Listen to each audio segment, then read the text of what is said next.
Are you working with the willing?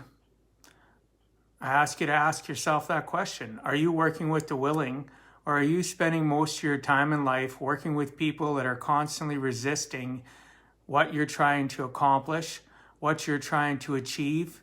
If you're trying to help them accomplish and achieve things, are they actually listening to you?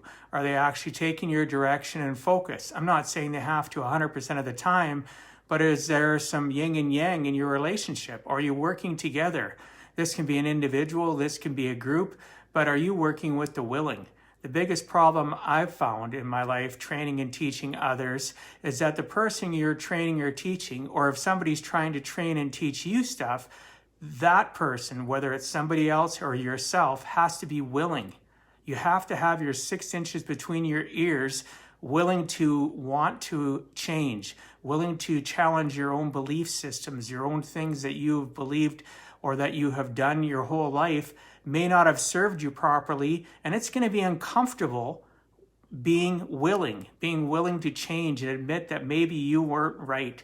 Maybe you need to adapt. Maybe you need to change. Maybe you need to do a complete, 360 in your life and turn it completely around. Maybe it's just a fact that you aren't willing. Are you willing? If you are willing, you will find people that will help you. And it doesn't mean that the things they're going to teach you or bring forward to you that you're not doing correctly aren't going to feel lousy, that it might not be painful to have to admit that you were wrong, that the path that you were on or the information that you were giving out to others or the career that you were doing wasn't meant for you. It's tough. But in order to succeed and pivot and change in our lives, we have to be willing to adapt and change. I know that's helped me tremendously, right?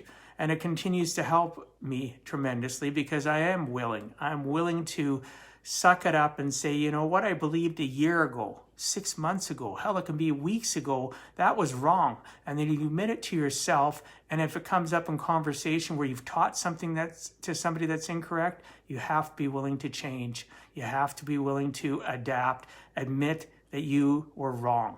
Admit that there's a better way. If somebody challenges you and says, well, you used to believe this, say, you know what, you're right, I did.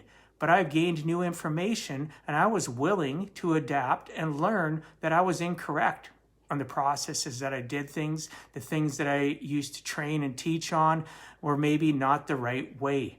And now I'm learning the right way. So now I'm sharing with you the corrected information that I've gotten or the corrected procedure that I've gotten, right? So anyway, I hope you're all having a fantastic day. And I talk to you every single day because, again, I want to help you give a heck because I've had to learn and adapt and help others and have others help me learn how to give a heck as well. And I want to spread that knowledge, and maybe I can help you collapse time frames so it doesn't have to happen as slowly as it has for me, or maybe less painfully, because change isn't without its hills and valleys. Don't think I'm not saying it's easy, but it is doable as long as you have the right coach, the right mentor, the right leadership, the right associations in your life. I appreciate you all. I'll talk to you tomorrow. God bless. Peace out.